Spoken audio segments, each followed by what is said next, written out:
I was born in Vietnam, and then my family was a part of the boat exodus, like a lot of Vietnamese immigrated here.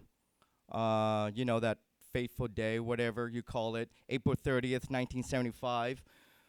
Whatever, what side, if you call it, the reunification of Vietnam or the fall of Saigon, that date resulted in, a mass exodus. And a lot of us are here because of that day. Um, so I had an opportunity to write this story about my life.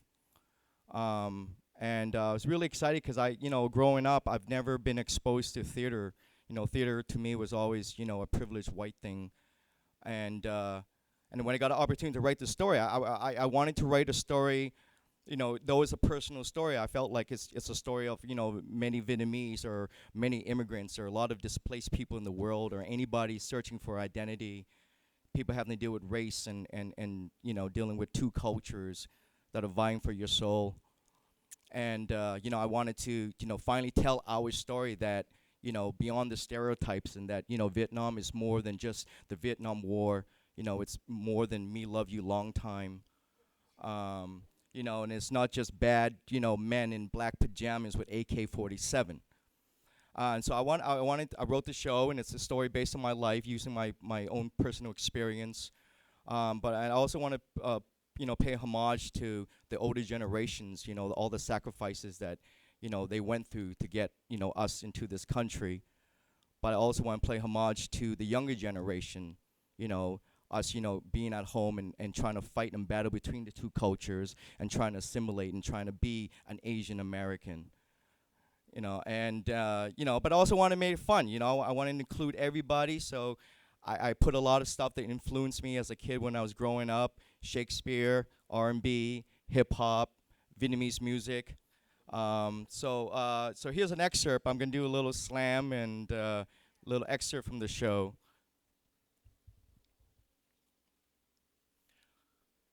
A little flat brown face, a mouth of tiny teeth, smiles at candy offered by the man in green.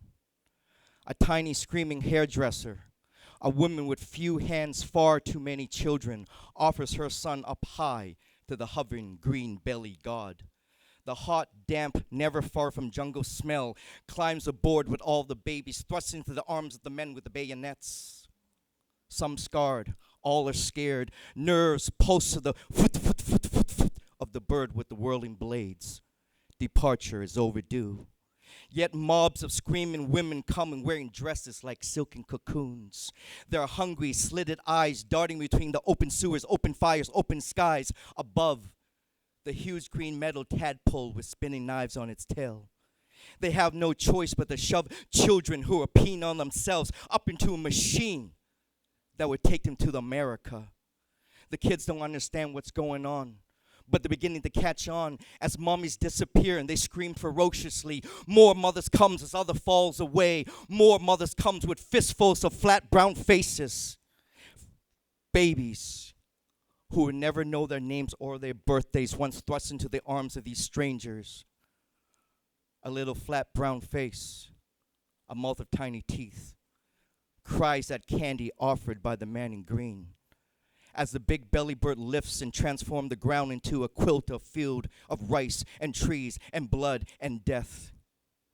A little flat brown face, a mouth of tiny teeth, just like mine, just like yours, stretched back to centuries,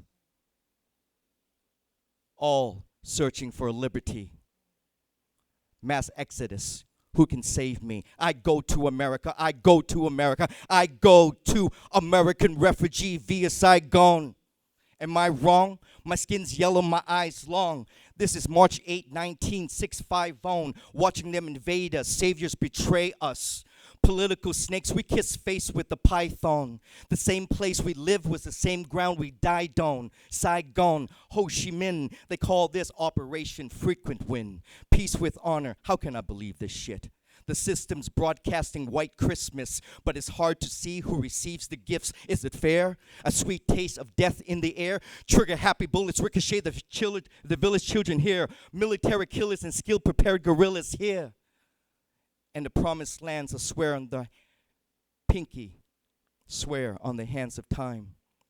Banish. We stand in line for the next group of fortunate ones, shipping off for refuge.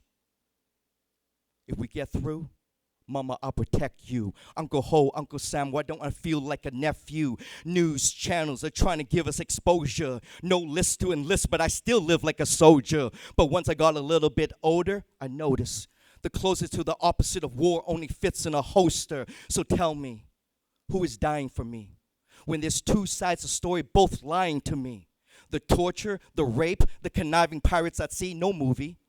This is real shit on the other side of your screen. So after the fall had poured in, I resurrected these fortress walls of porcelain. I'm a pledge allegiance to the white flag of forfeit. The war ends, but the time spent afforded. Orphan, homecoming act, abortion, orphanage, the land of the free rewarded. I'm on the road to perdition where the fork is, my new home, home of the brave where war paid the mortgage. Look what you made me, the Navy escapee, American refugee, nobody can save me.